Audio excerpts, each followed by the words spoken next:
Today I'm going to be testing to see if it's safe to run a Ridgid battery off of a Ryobi inverter. After doing some research online, I've seen some conflicting information as to how these tools, inverters, different tool accessories communicate with the batteries as far as BMS features and low voltage cutoff. I have a Ridgid battery here. It has, the 4 contacts and just a cheap eBay adapter with 2 contacts on it for a Ridgid to Ryobi. On this Ryobi unit here, this 18 volt to 12 volt unit, it only has the 2 contacts, I noticed. And I have a Ridgid inverter here. If you take a look, it only has the 2 contacts. And then on this Ryobi unit here, it only has the 2 contacts. After running this previously on a 9 amp hour, it shut off right when the voltage dropped below 15 volts on the battery. I'm assuming it will on the Ridgid as well. We'll find out here shortly. I have the Ridgid battery on the Ryobi adapter here.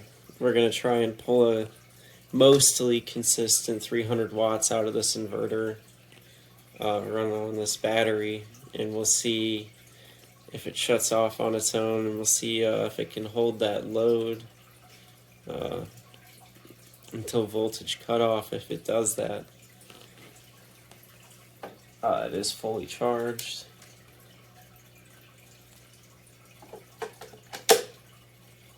I do have a humidifier and a 12 volt refrigerator running off an AC adapter.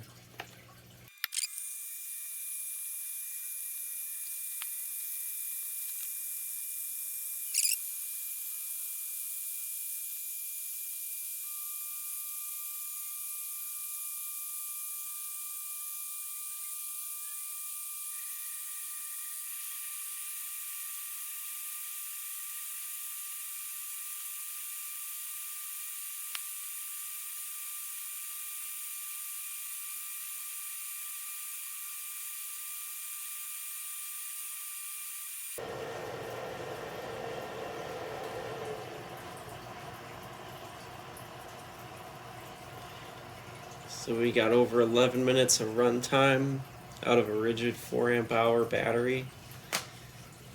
I guess the Ryobi inverter does have voltage cutoff built into the tool, or both Ridgid and Ryobi battery packs have it built into the battery pack. I'm not sure which. I'm no expert, but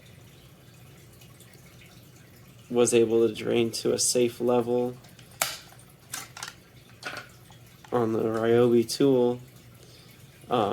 Now this is one with 2 contacts. I haven't tested it with any devices that have thermal protection.